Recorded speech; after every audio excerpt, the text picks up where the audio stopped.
Bonjour à tous, merci de feuilleter en notre compagnie ce journal dont voici les titres. La grande commission mixte de coopération Côte d'Ivoire-Afrique du Sud se tient à Abidjan depuis le mardi 19 octobre 2021. Durant 3 jours, les experts ivoiriens et sud-africains examineront plusieurs projets d'accord de coopération. La Cour de justice de la CEDEAO tient une audience hors siège à Abidjan. Au cours de ces assises qui dureront 10 jours, 40 affaires seront examinées. Coopération militaire, Ankara et Lomé veulent renforcer leur coopération militaire. Le président turc Erdogan, qui se joue actuellement au Togo, a été reçu par son homologue togolais Faure Gnassingbé. Au milieu de leurs discussions, des sujets économiques et sécuritaires.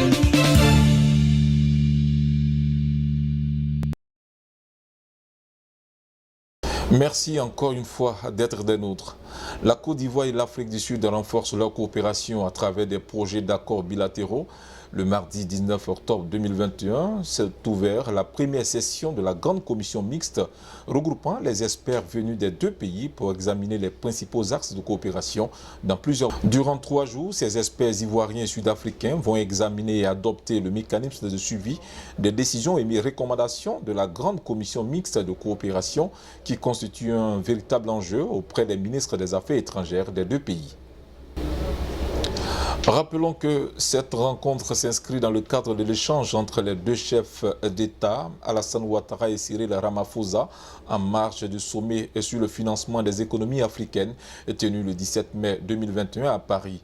Les deux présidents avaient pris des décisions importantes en vue d'impulser une dynamique nouvelle à la coopération entre les deux pays.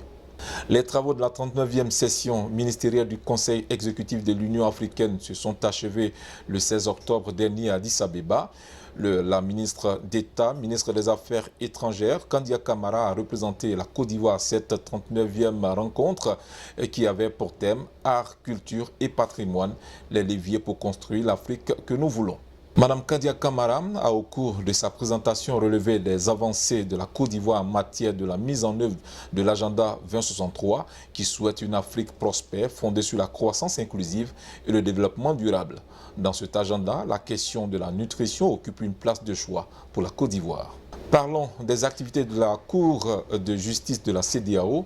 40 affaires de violation présumée des droits de l'homme seront examinées à la Cour de justice de la CEDEAO à Abidjan. Ainsi, la justice se rapproche des justiciables comme l'exigent les tests. Cette délocalisation temporaire qui vise à promouvoir l'institution a bénéficié du soutien du Conseil national des droits de l'homme de Côte d'Ivoire. Seuls 6 États de l'espace communautaire CEDEAO, à savoir le Burkina Faso, le Ghana, la Guinée, le Nigeria, le Mali et le Togo, ont respecté l'obligation conventionnelle sur les 15 pays que compte la CEDEAO.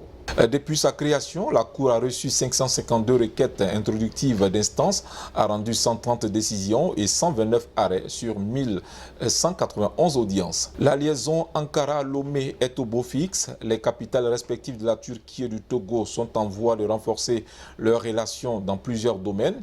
Et le président turc Recep Erdogan, en provenance de l'Angola, est arrivé à Lomé à la mi-journée du mardi 19 octobre.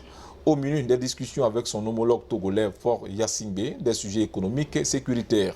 Les deux chefs d'État ont salué la qualité des relations qui unissent les deux pays et ont évoqué les dernières dispositions pour l'ouverture d'une représentation diplomatique togolaise à Ankara.